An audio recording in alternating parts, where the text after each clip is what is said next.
আসসালামু আলাইকুম, সবাই কেমন আছেন? আজকে আবারও সিদ্ধ আলু দিয়ে আরেকটা মজার নাস্তা বানাবো আর আপনাদের সবার সাথে শেয়ার করব। তো নাস্তাটা বানানোর জন্য আমি প্রথমে কয়েকটা আলু সিদ্ধ করে নিছি। সিদ্ধ করে আলুটা ঠান্ডা হওয়ার পর ছিলা নিছি। তারপর ভালো মতো আলুটা এটা বলে নিয়ে মইথা নিছি। মইথা একদম মিহি করে নিছি। তো এই আলুটার মধ্যে আমি পরিমাণ মতো কর্নফ্লাওয়ার দিয়ে দিছি। কর্নফ্লাওয়ারটা দেওয়ার পর দিয়ে দিতেছি চিলি ফ্লেক্স।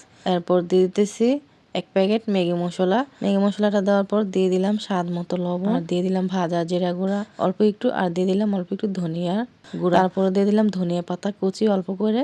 দেওয়ার পর আমি দিয়ে দিব কয়েক পিস পাউরুটি। তো বড় সাইজের পাউরুটিটা দোকানে পাই নাই, ছোট সাইজের পাউরুটিটাই আমার মেয়ে কিনে নিয়ে এসেছে, তাই আজকে এই ছোট সাইজের পাউরুটিটা দিয়ে নাস্তাটা বানাবো। তারপর আমি পাউরুটির পিসগুলো উপরে ছড়াই দিয়ে তারপরে আমি পানি দিয়ে দিতেছি। পানি কিন্তু একদম অল্প পরিমাণে দিয়ে দিছি, শুধু যেন পাউরুটিটা একটু নরম হয় অতটুকুই দিয়ে দিছি, বেশি দিলে আবার পাতলা হয়ে যাবে। পানিটা দেওয়ার কারণে দেখেন পাউরুটিটা কত সুন্দর নরম হয়ে গেছে, একদম কষলানোর সাথে সাথে মিহি হয়ে যাইতেছে। তো এখন সবগুলো একসাথে ভালো মতো আমি হাত দিয়ে মাইখা নিতেছি কষলে কষলে। আর সন্ধ্যার সময় এই নাস্তাটা গরম গরম বানিয়ে খাইলে কিন্তু অনেক মজা লাগে। এর আগে ঘরে সবাইকে বানিয়ে খাওয়াইছিলাম, সবাই অনেক মজা পাইছে, তাই বলতেছিল যে আবার এই নাস্তাটা বানিয়ে খাওয়াইতে। তাই আজকে আবার ওই নাস্তাটা বানিয়ে নিতেছি। তো দেখেন ভালো মতো মাইখা রেডি করে নিছি। তো এখন আমি এটাকে 2 ভাগ করে নিব। এই নাস্তাটা বানাইতে অত ঝামেলা হয় না, অনেক সহজ এই নাস্তাটা বানাইতে এবং খাইতে অনেক মজা। নাস্তাটা বানানোর জন্য দেখেন আমি কত সুন্দর ভাবে লম্বা করে একটা শেপ করে নিছি। তারপর একটা ছুরি দিয়ে আমি 3 কোনা করে করে নাস্তাগুলা কাইটে নিতেছি।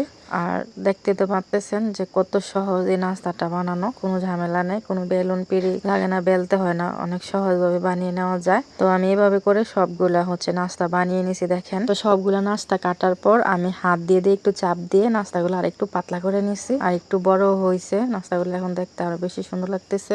তো সবগুলা যেহেতু বানানো শেষ, তো আর বেশি দেরি করব না, নাস্তাগুলো এখনই ভাজতে চলে যাব। পরে তো ভাজতে চলে আসলাম, আইসা চুলে আগুন ধরাইয়া একটা প্যান বসা দিলাম চুলার উপরে। তারপরে দিয়ে দিলাম সয়াবিন তেল। তো তেলটা একটু গরম হওয়ার পর আমি নাস্তাগুলা দিয়ে দিতেছি।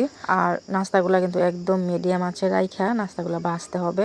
বেশি বাড়াইয়া চুলার জাল ভাজলে কিন্তু নাস্তাগুলা পুড়ে যাবে, ভিতর দিয়ে ভালো মতো ভাজা হবে না, কাঁচা থাকবে। তাই মিডিয়াম আঁচে রাখাই আমি সবগুলো নাস্তা এভাবে করে উল্টে পাল্টিয়ে ভাইজা নিব। আমি প্রতিদিন না পারি, একদিন পর পর হলো ঘরে কোনো না কোনো নাস্তা বানিয়ে খাওয়ার চেষ্টা করি। আর আমার কাছে অনেক ভালো লাগে ঘরে নাস্তা বানিয়ে খাইলে, বা যা কিছুই বানাই না কেন ঘরে বানিয়ে খাইলে সেটার মজাই কিন্তু অন্যরকম। আর আমরা ঘরে যেটাই বানাই না কেন একদম মন মতো করে বানানো যায়, তারপর মন ভরেও খাওয়া যায়, যত খুশি তত। আর সবচেয়ে বড় কথা হলো যে আমরা যে বাইরে খাবার খাই, বাইরের ভাজা পোড়া বা যে কোনো ধরনের নাস্তাই হোক, বেশিরভাগই ভেজাল থাকে। আমরা তো নিজের চোখে দেখি না, যদি দেখতাম তাহলে কোনোদিনও বাইরের ভাজা পোড়া বা নাস্তা খাইতে রাজি হইতাম না। তো আমরা তো মজা পাই যে বাইরে রেডিমেড নাস্তা টাকা দিয়ে কিনাই না খাই ফেলি, কিন্তু খাওয়ার পরে আমাদের শরীরের জন্য খুবই এগুলা খারাপ, আর অনেক অসুখ বিসুখও দেখা দেয় এই ভেজাল খাবার খাওয়ার কারণে।